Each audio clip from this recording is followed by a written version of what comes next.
sorry not everyone got to ask their questions, but we want to give everyone a chance to make their closing statement.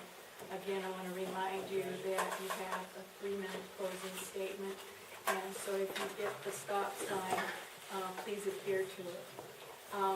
Irene, did we start with you last time? I don't remember. Who did we start with? For the opening statements? Opening statements, I went first. Okay, so let me mix things up. We're going to do Toby, Aaron, Pete, and then Irene. So Toby? My closing statement is going to be very brief. I'd like to thank everyone for coming out here tonight. I'd like to thank everyone for their interest in the town, what goes on in the town, and the interest in the 4 of us. I'd like to thank the League of Women Voters for putting this on. I am here before you and I run on my record. I have done this for 4 years. I'm experienced at it. I'm good at it. I bring value to this board. If you want somebody up here who is going to look at this from a business point of view and who is going to be able to give you the best value for your tax dollars, vote for me. Thank you. Just want to share a little information that I got from Dominic 2 nights ago. That the New York State Association of Towns, which provides unbiased legal advice to towns, so the towns clearly do have the authority to prohibit high industrial activity within their towns. Okay.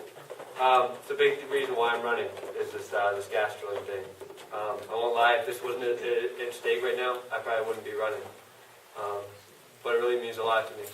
And I think that a lot of people, citizens of Carolina, means a lot to them.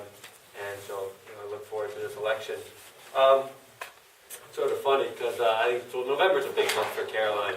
And I sort of joke and laugh with my dad and sort of bicker at him how little campaigning he had to do when he ran for town board back in the 1960s. So he put up, signs, 25 signs about 2 weeks before elections and then took them down. Don Barber couldn't convince him to go door to door. But I really think that the issues are different. The issues are very different this year. And I just really hope, I've been amazed how democratic, our town has been, even talking with people on the other side, how respectful they are of people's views. So I just ask that, get your neighbors out to vote. It's my biggest thing.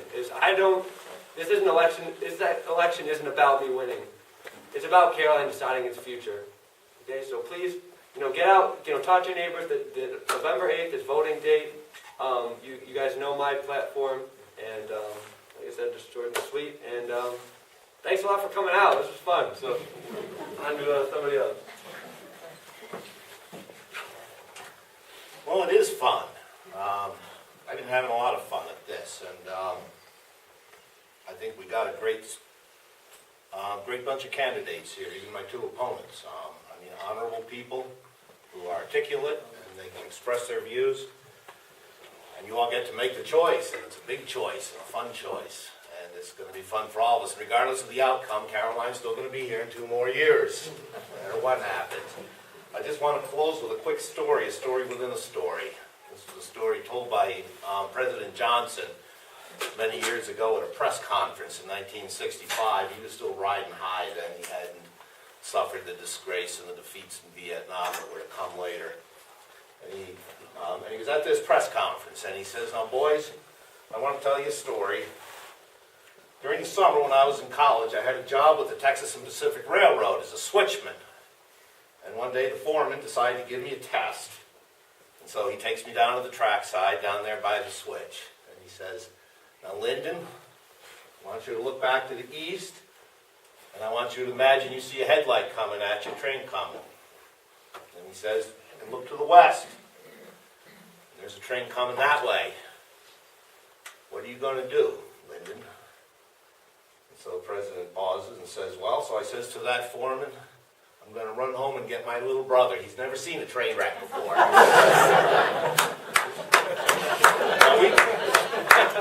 Now we got a train coming from the east, and that train is higher costs, fuel, energy to heat the town buildings, workman's comp, social security, benefits for the employees, all the town services that we pay money for. We got a train coming from the west too.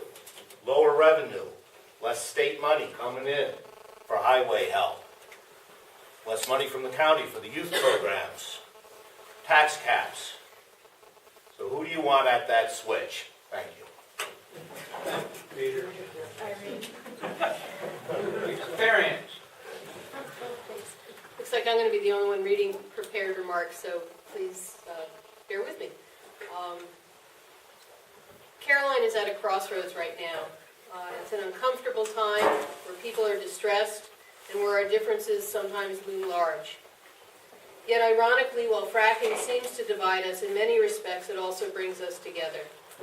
It brings us together to hear from residents whose voices are often not heard. It brings us just to something to talk about in conversations. And I will say one of the most wonderful aspects of going door to door is even when I talk with people that have differing perspectives, it's always civil and it's always quite reassuring to know that we as a town can keep that tone over something that is so wrenching for so many of us.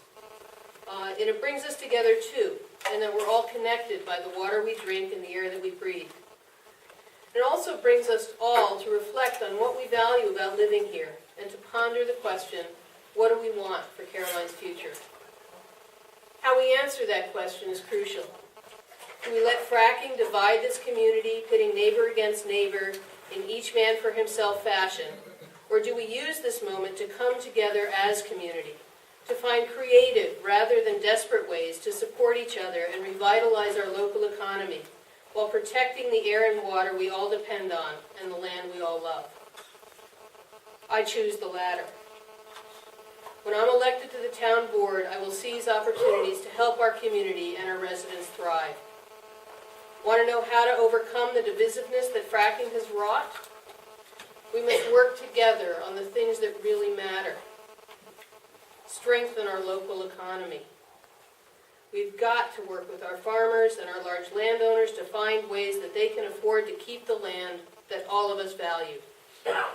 We must help young people find jobs here in this town.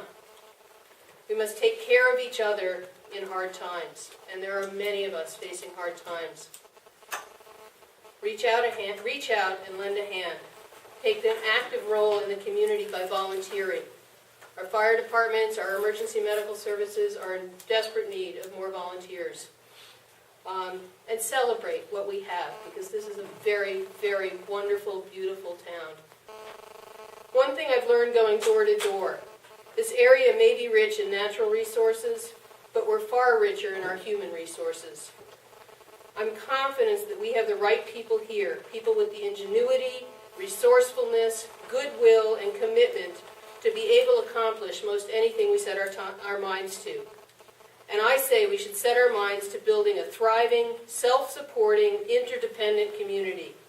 One where we build on our strengths, bridge our differences, and build a Caroline we can all be proud of now and for generations to come. I hope you share my vision of a thriving Caroline and that you'll vote for me on November 8th on the Caroline Party line, which is down near the bottom of the ballot. But more than that, I hope you'll join me after November 8th to work together to build Caroline's future.